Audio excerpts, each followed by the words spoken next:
jour et que le temps que j'avais, j'utilisais uniquement à dormir. Donc en fin de compte, j'ai eu comme ça une sorte d'absence culturelle de 18 ans que j'essaie difficilement, très difficilement, de récupérer maintenant à l'âge peu avancé de 49 ans, car nous sommes tous jeunes ici. Il s'est passé quelque chose en 2011 parce que vous avez quand même un peu tous les échelons dans la police, vous êtes engagé, vous étiez l'armée, vous avez terminé, vous étiez capitaine.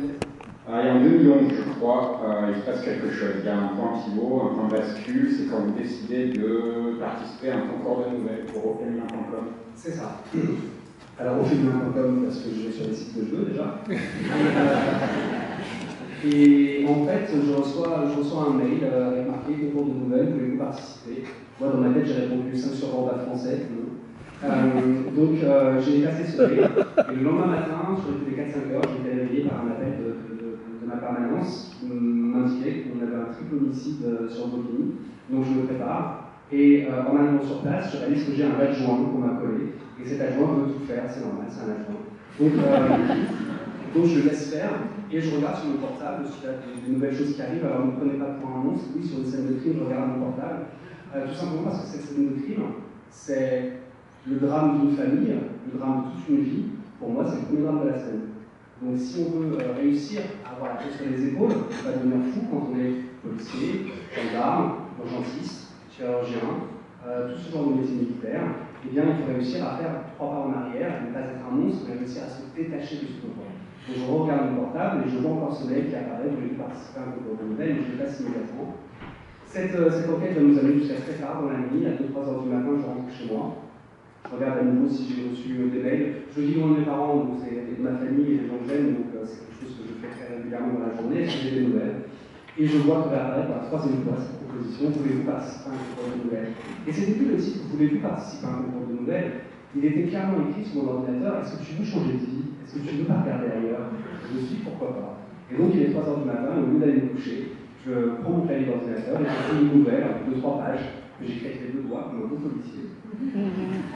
Et donc j'écris une nouvelle dont le titre est Demain est un autre jour. Merci pour l'originalité. Et donc j'envoie cette nouvelle et j'ai plus d'informations pendant plusieurs mois. Et 3 mois plus tard, alors je suis à la maison de campagne avec mes parents, je reçois un coup de fil. C'était des nouvelles anonymes et je répète pour un site qui s'appelle auféminin.com. Donc je reçois un coup de fil et la personne me dit écoutez, voilà, nous avons eu votre nouvelle, demain est un autre jour, vous avez gagné la première place du concours auféminin.com.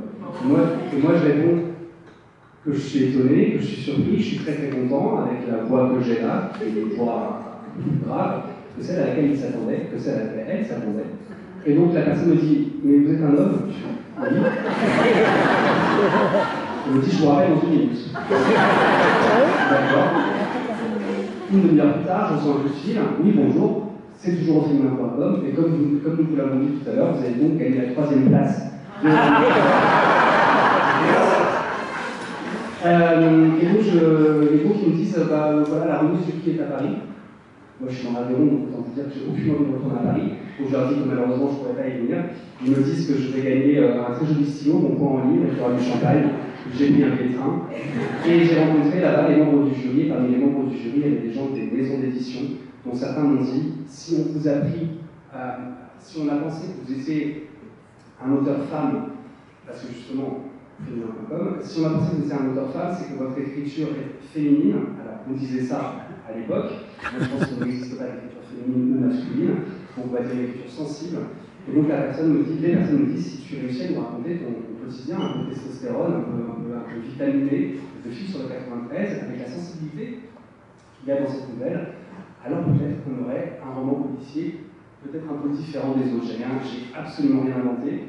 Mais c'est vrai que j'ai intégré à mes romans policiers une énorme dose d'humanité et que le plus intéressant dans mes romans, c'est pas tant l'intrigue. D'ailleurs, si vous vous souvenez de l'intrigue de Maigret ou Colombo, non, le plus important, c'est les personnages. Les personnages et toutes les émotions, l'empathie et les sentiments qui vont générer en nous.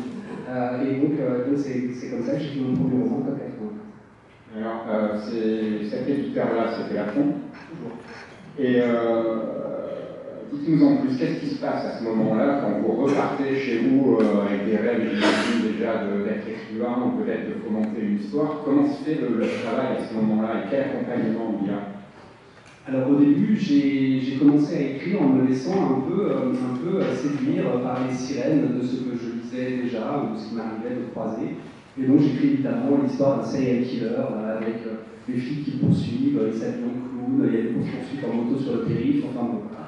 J'en ai copié de 50 pages, parce que c'était juste pour voir un peu si j'avais quelque chose de plus dans la plume. Et immédiatement les éditions à la plume me disent mais pourquoi? Les filles, depuis 18 ans, tu sais exactement comment les choses se passent. Pourquoi tu nous colles un serial killer et des poursuites en moto sur le périph'? Est-ce que tu as des gens qui étaient sur un serial killer? Non. Est-ce que tu as déjà des poursuites en moto sur le périph'? Pas plus. Raconte-nous la vérité de ce que tu vis. Et c'est là que je comprends que j'ai laissé une opportunité. L'opportunité de vous présenter un flic différent, des flics différents. Si on regarde les flics de la télévision, les flics d'Olivier Marchal ou même les flics de nos polars, s'ils peuvent commencer la journée avec un verre de whisky, en plein milieu de l'après-midi, un maillot de coupe pour tenir le coup, des relations catastrophiques avec leur hiérarchie, et si, pour couronner le tout et faire un tableau parfait du cliché du policier et sa copine peut-être se laisse prostituer, alors là, c'est pas... Moi, quand j'étais flic, quand j'ai constitué ma première équipe, j'avais une gardienne de la paix incroyable qui parlait 5 langues, j'avais un gardien de la paix qui avait un master en biochimie, et un autre trader, et qui en avait absolument marre du monde de la finance, et qui est devenu brigadier. Et donc j'avais en face de moi des gens qui étaient déjà 1000 fois plus cultivés, qui avaient une vie professionnelle bien plus forte que la mienne, et me voilà devenir leur chef. Et donc j'ai vécu cette police, une police des années 2000, une police qui change un peu, une police qui a la tête sur les épaules et c'est le monde qui tourne mal, une police de gens totalement ordinaires qui ont une mission extraordinaire. Voilà, une police de gens qui se lèvent le matin en se disant j'ai la chance aujourd'hui de pouvoir peut-être changer la vie de quelqu'un. Et ça, c'est quelque chose qui a été mon moteur toute ma vie. La vie de flic, dans notre ADN, quand on se lève le matin, c'est est-ce qu'aujourd'hui on va pouvoir aider quelqu'un? En tout cas, moi, c'est comme ça que je le vois. Je sais très bien que vous avez tous un millier d'exemples de flics un peu bons. Gageons et espérons qu'ils ne sont que 1% de cette profession que j'aimais quand je la faisais, et maintenant je suis amoureux de ce qu'il y a. Après cette rencontre avec donc, les éditions Lafon, c'est 8 romans. 8 romans, dont 4 qui forment la série de Victor Coste, capitaine de police en Seine-Saint-Denis, et le 4e prend place à Saint-Pierre-et-Miquelon pour une intrigue explosive. Et il y a aussi des romans comme Entre deux mondes en 2017, qui se penche sur le sort des migrants dans la jungle de Calais, ou encore Impact, qui lui traite de la crise climatique, où vous dites clairement l'arme du crime c'est la pollution et le meurtrier c'est l'humanité. C'est l'inverse, qu'est-ce qui se passe que ça? Pour écrire un bon polar, il faut une victime, un assassin et une scène de crime. Aujourd'hui, le changement climatique, la pollution et l'inaction des gouvernements, de la justice et des grandes entreprises nous offrent les éléments d'un roman policier. Il nous faut une victime, l'humanité, il nous faut un assassin, la pollution, et il nous faut une scène de crime, c'est la planète. Donc voilà pourquoi je me suis dit que je pouvais parler d'écologie sous le prisme d'une enquête de police. Et avec l'écologie, avec les migrants, vous gagnez des galons d'écrivains engagés. Oui, engagés à l'aise avec ça? Oui, je suis assez à l'aise avec ça parce que c'est pas ce que j'ai cherché. J'ai été flic pendant longtemps, donc la mort et la violence, ça a été mon quotidien et c'est pas du tout mon fantasme. L'enquête de police non plus, je ne fantasme pas dessus, mais j'utilise en fait l'enquête de police comme un alibi. C'est une sorte d'escroquerie en fin de compte. Je vous raconter une histoire avec des retournements de situation, quelque chose, les Anglais appellent ça un page turner, j'appelle ça un tourne-page, quelque chose d'assez addictif, des chapitres courts, des phrases et une écriture assez ciselée, nerveuse. Et alors j'ai un esprit en escalier et j'oublie immédiatement les questions qu'on me pose. Donc... Oui, engagé. En fait, le truc, c'est que j'ai besoin toujours d'un sujet méta. Qu'est-ce qui va m'intéresser pendant 1 an et demi d'écriture pour les guerriers d'hiver, 2 ans et demi? Il faut qu'il y ait un sujet, quelque chose à défendre. J'ai besoin de défendre quelque chose. J'ai besoin d'être utile. J'ai besoin de trouver cette utilité dans le regard de l'autre. Donc, je vais vous raconter un polar, mais derrière ce polar, en fait, il y a un autre sujet, un sujet méta. Un sujet qui fait que quand on ferme le livre, on peut encore en parler, pas du livre, du sujet. On peut deviser, on peut échanger, on peut converser, on peut débattre, on peut ne pas être d'accord. Et souvent, quand je discute avec des lecteurs ou des lectrices et qui ne sont pas d'accord, il m'arrive même de changer moi-même ma propre opinion en fonction de l'intelligence de l'argumentation qui est en face. Donc, un auteur engagé, je ne suis pas tant engagé qu'un auteur à la recherche d'un sujet plus important que la simple enquête de police, parce que soyons honnêtes, une enquête de police, c'est quand même une escroquerie séculaire, il y a un flic, il y a un assassin, à la fin le flic arrête l'assassin, au bout d'un moment ça va se voir. Donc voilà, s'il n'y a pas quelque chose de plus à raconter, moi je m'en doute. Ok, donc c'est une certaine forme d'engagement. Moi j'allais vous poser une petite question, jusqu'où va cet engagement en fait, parce que bon, on est d'accord qu'on est dans une période un peu compliquée, beaucoup craignent un basculement, une troisième guerre mondiale, etc., etc. Donc on va se dire, vous avez le pouvoir d'appeler une personne pour régler ça, donc une baguette magique. Donc vous avez le choix entre 5 personnes. Là-dedans, il y a Donald Trump, Emmanuel Macron, Nicolas Sarkozy, Erdogan ou Vladimir Poutine. Vous appelez lequel?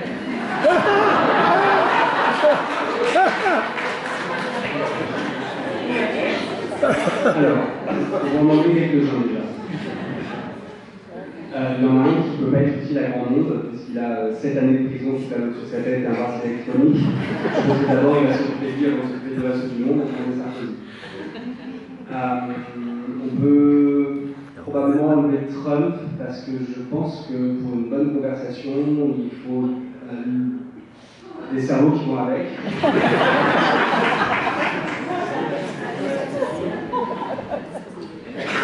Il me reste Erdogan. Lui, je l'aime bien, il a réussi avec 5000 personnes en garde à vue en une seule nuit. J'imagine même pas le nombre d'OPJ qu'il a dû ce soir-là. Vladimir Poutine. Le problème de Vladimir Poutine, c'est qu'il partage avec Staline une sorte de paranoïa complète sur le sens qu'il est constamment persuadé que l'Occident ourdit un plan machiavélique pour mettre à mal les racines slaves. Et il est persuadé qu'on ne veut qu'autre chose, c'est écraser la Russie ou même voir la conquérir ou l'envahir. Personne, absolument personne sur la planète ne veut envahir la Russie. Tout le monde est ravi d'avoir des relations commerciales avec la Russie. On ne veut aucun mal avec la Russie. Je pense que voilà, la Russie doit être et de toute façon doit être un allié. Et souvenons-nous tout de même qu'il y a eu 26 millions de citoyens qui sont morts pendant la Seconde Guerre mondiale, citoyens russes, et que nos frontières, nous les devons aussi à la Russie. Donc tant qu'il est possible, tant que cela est envisageable, parlons de diplomatie, toujours diplomatie, les mots avant la violence. Il nous reste, malheureusement, Emmanuel Macron. Le problème, c'est que je l'ai pas vu depuis 6 mois, je ne sais pas ce qu'il fait, je ne sais pas où il se cache. J'ai l'impression qu'il pourrait utiliser ce qui se passe actuellement, et c'est quand même tragique, pour exister. Et j'espère vraiment qu'il n'est pas en train d'exister à travers ce qui se passe dans le monde, parce que ce qui se passe dans le monde est beaucoup trop dangereux. Nous sommes sur une planète où il y a 50 étincelles qui sont des guerres majeures. Qu'est-ce que c'est qu'une guerre majeure? C'est une guerre qui a fait plus de 1000 victimes. Il y a 50 étincelles de guerre majeure qui ne demandent qu'une seule chose, c'est de se regrouper. Personne ne voit, vraiment personne ne voit à l'avance quand une guerre va se déclarer. Quand ça a été la guerre d'hiver, les Russes ont prévenu à la Finlande pendant des semaines et des mois. Eh bien, au premier jour de la guerre d'hiver, Helsinki n'était pas évacué et il restait encore les 2 tiers de la population d'Helsinki. Donc ces choses-là peuvent aller très vite et un embrasement peut se généraliser à une vitesse folle. Donc j'espère qu'on n'est pas en train de jouer avec tout ça uniquement pour exister. Donc parmi ces 5 personnes, je ne suis pas sûr que j'ai discuté avec elle, mais si par exemple vous m'autorisiez à avoir un dîner avec elle et à avoir les 5 à table, ce serait quelque chose d'assez fabuleux. J'aimerais bien. Voilà. Merci.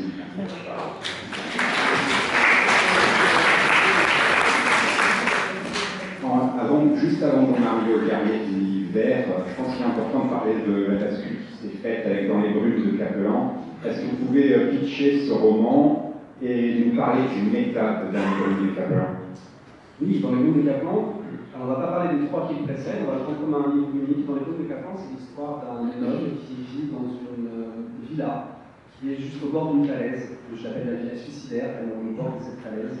Et c'est un ancien policier fatigué, un policier blessé, un policier qui ne va pas très bien, et on comprend qu'il a arrêté son métier. Mais on n'arrive pas à expliquer pourquoi les vitres de sa résidence sont par là, pourquoi il y a des caméras partout, pourquoi il y a des détecteurs de mouvement, et pourquoi il y a un fusil à pompe sous son lit. Visiblement, il n'a pas arrêté son métier, et c'est ce qu'on va découvrir. On va découvrir la réalité de son métier, et ce que fait cet homme sur un archipel incroyable, que je vous invite à visiter un jour, qui s'appelle Saint-Pierre-et-Miquelon. Saint-Pierre-et-Miquelon, dans plusieurs de mes romans, ça a été une punition pour les policiers. Dans ce genre de phrase un peu bateau, si tu continues tes conneries, tu seras muté à Saint-Pierre-et-Miquelon.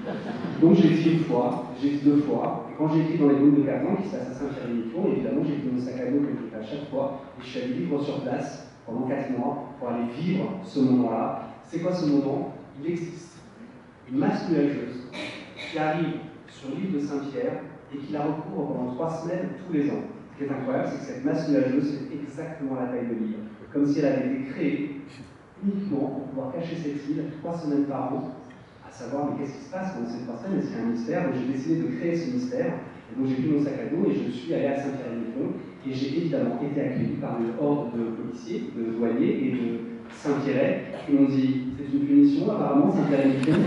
J'ai été attendu par une trentaine de personnes, qui en fait étaient absolument charmantes évidemment.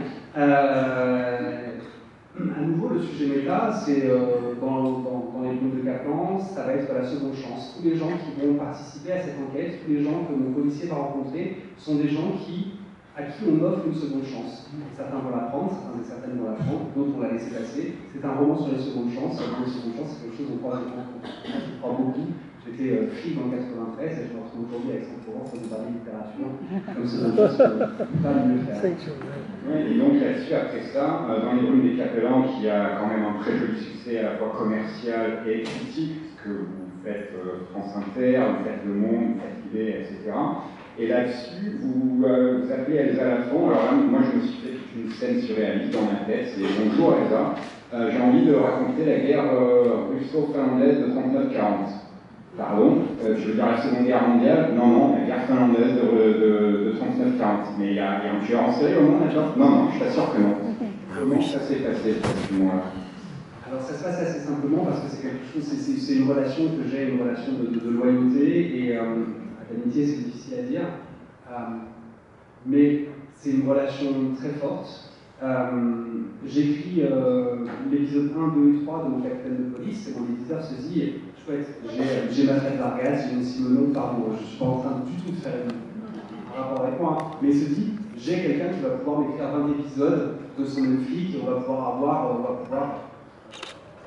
une sorte de jackpot. C'est-à-dire que tous les ans, il y aura une nouvelle enquête de ce policier et tous les ans on en vendra. Sauf que moi, je me fais très vite et je m'ennuie très vite. Et donc, mon 4e roman, je vais voir Michel Lafont à l'époque, maintenant je suis avec Elsa Lafont, sa fille. Je vais voir Michel Lafont et je lui dis écoute, Michel, je vais écrire une histoire. C'est une enquête dans la jungle de Calais, avec des migrants, avec des flics dans le nord de la France, avec des camps de réfugiés. Ça va être un peu complexe, mais c'est l'histoire que je veux raconter. Michel Lafont m'a dit alors, une histoire de migrants dans une France qui vote à 35% contre les migrants. Ça va être un peu compliqué, mais je sais que si tu l'as en tête, tu ne pourras pas écrire autre chose. Donc vas-y, prends-toi un hôtel à côté de la jungle de Calais et va écrire cette histoire. C'est là que je lui dis que je ne suis pas trop un garçon d'hôtel et que si je vais écrire cette histoire, je vais vivre dans la jungle de Calais. Et donc j'ai pris mon sac à dos et j'ai planté ma tente dans la jungle de Calais. J'ai vécu avec les migrants pendant plusieurs semaines, accueillis et protégés par la partie soudanaise du camp. Et je n'ai quitté la jungle de Calais que contraint, puisque j'avais un contrat sur ma tête qui avait été lancé par les Allemands, qui se demandaient si je n'étais pas parti à DGSI. Donc voilà, j'ai dû quitter la jungle de Calais contraint et forcé, mais j'y serais resté beaucoup plus longtemps. Et donc en fait, ce rapport que j'ai avec ma maison d'édition, qui est un rapport de confiance. Et donc quand j'appelle Elsa, et donc Michel Lafont m'a dit dis-moi ce que tu veux faire, dis-moi de quoi tu as besoin, et nous, on le pourvoit.